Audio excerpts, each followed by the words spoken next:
Hello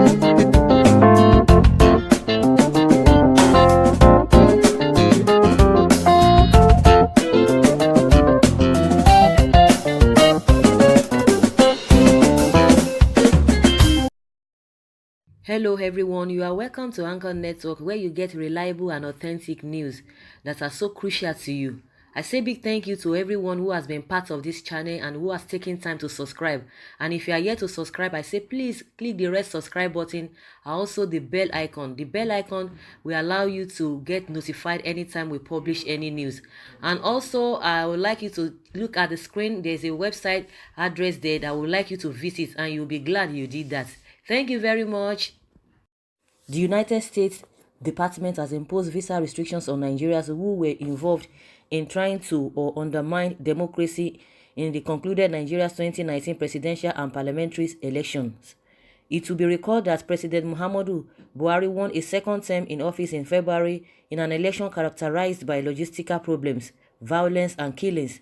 The department, however, did not list the names of the individuals or say how many were affected by the visa ban, but it is clearly pointed out that it was for those who undermined the process. Morgan Otagos, spokeswoman of the department, said these individuals have operated with impunity at the expense of the Nigerian people and undermined democratic principles and human rights.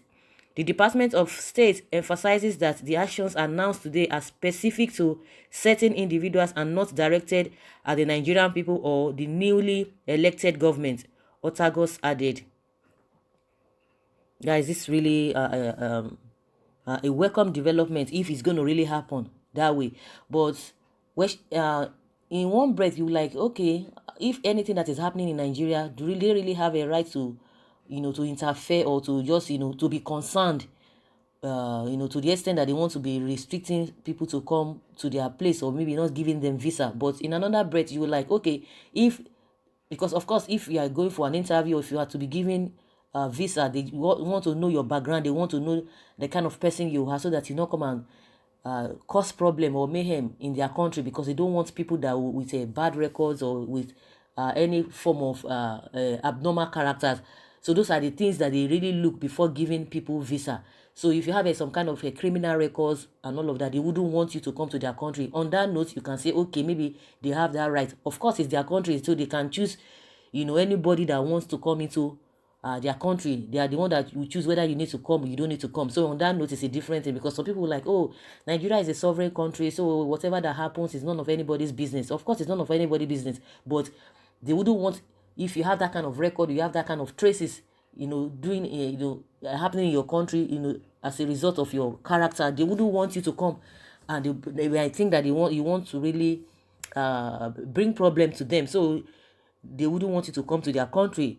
So if that really happens, it will really teach a lot of them lessons. But our politicians, they are very, very smart and they can do and undo, and that's one thing about them. But if all these measures are being put in place, maybe at least to an extent or to a large extent, it will curb a lot of things. That whatever you think you can do in your country, and you can only do that in your country, but you can't extend it to the outside world.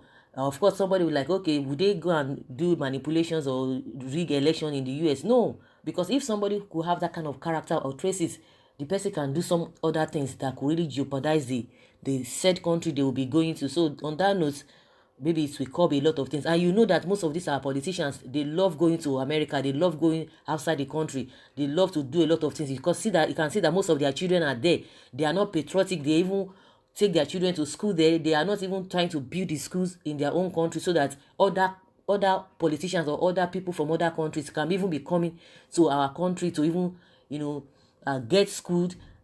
Also this issue of tourism, they don't want to put things in place, but they would like to go and spend their money outside the country so that they will continue to feel big and all of that. And it's all about wickedness. Most of them, the ones that even say they have integrity, all of them, they patronize hospital outside, they patronize foreign schools, their children, and they will come and be telling you, grow Nigeria, buy Nigeria, but they don't do the same thing. They will not be telling you that Nigeria needs to brazen up for the challenges ahead, but they don't do all of those things. They will be telling you, and that's why most of the laws they make is not for them, it's for for ordinary Nigerians, they will like, oh, don't you know who I am? I'm a big person, I'm a this, I'm that. Have you not heard about me? Do you know who I am? That is their language.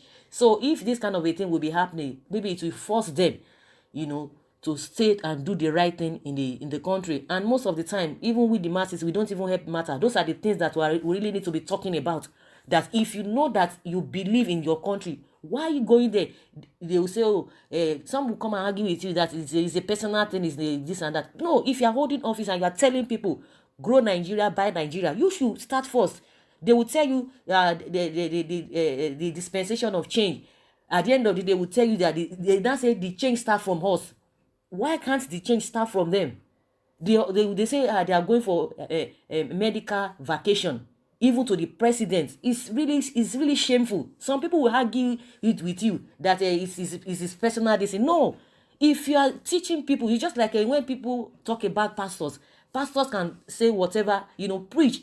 So people expect as you are preaching and whatever you say that you are supposed to be an example of what you say, not that you say do what I say, don't do what I do. It's not, it doesn't happen. So these leaders or politicians, as you may call them, they are just like pastors. Whatever you want the masses to do, you must be an example of that thing that you are preaching. And that is why people always speak on them. So like people say that once you assume that office is a public office, everything about your private life, to an extent, you can't really hide it, because any move you make, all eyes will be on you, because you have come out to say, I want to represent you. And as you have come to, to represent people or to be a leader, people will be watching every of your move.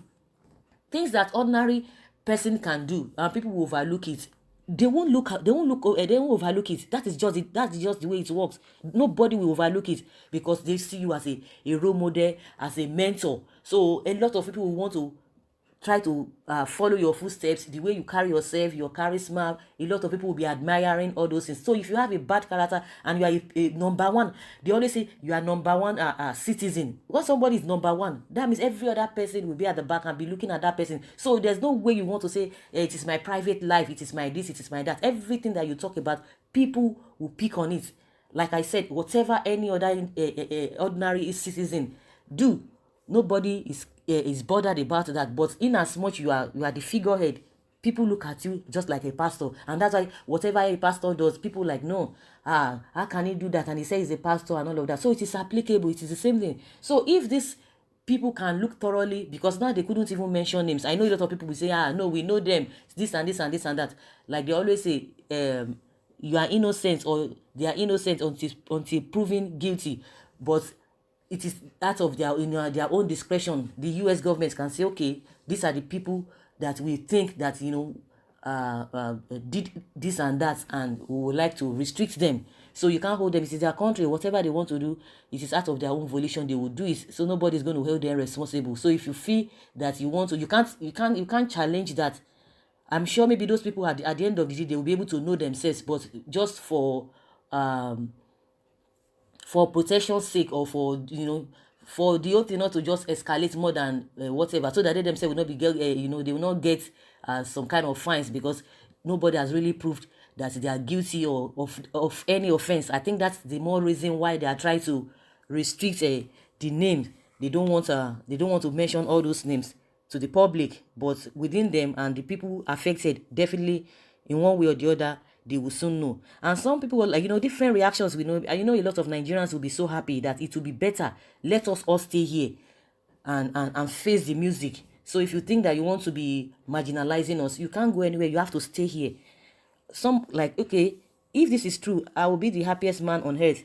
This group of people that call them self-leaders have messed up the nation. We no longer practice rule of law. Everything have been demoralized. Everything has really been demoralized. Somebody said, I love this move, and seize their looted money and properties. We ordinary Nigerians are suffering more. People in Southeast Asia, like making mention of people's names, some of the politicians in Asia, maybe doing something of that nature even to their people. Somebody said, there's some things, we don't want to just, be mentioning people's name, but we Nigerians, we know them. If everybody is given an opportunity to start saying their mind. Everybody will say a lot of things. You will be able to pinpoint. A lot of people have been mentioning names. Oh, this one, I'm sure, this is the first person they are supposed to, give that restriction. I know this one will be there, and know this one will be there. They've started mentioning names, and people are really happy about that, and saying all manner of things. Somebody say, Trump undermined democracy in the last election involving Russia in the show, just like a article involved in Kenya, and I guess, So all those ones are inconsequential. What is that they can say whatever they want to do. It is their country. So if really we want to be firm, and if really we want to do the right thing, we are saying we can do it to other people from other countries.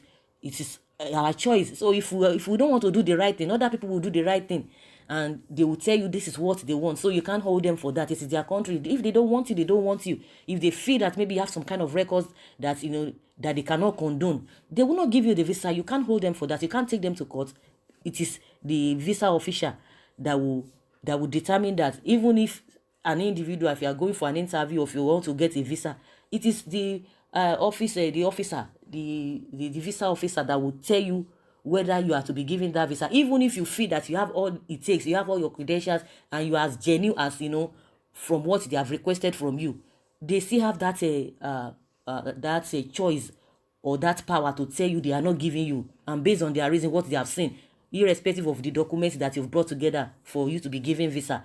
Even they have requested those documents from you, and you presented it to them. If they look it and they feel that they are not satisfied with it, they'll say, we can't give it to you. So you can't do that. You have just to go back. They will ask you to try again. So that is how it works. So guys, if really they are going to restrict all these politicians, and that they assumed or alleged, or they presume that I've done one or two things, and they don't want to give them this thing, let's see how it goes.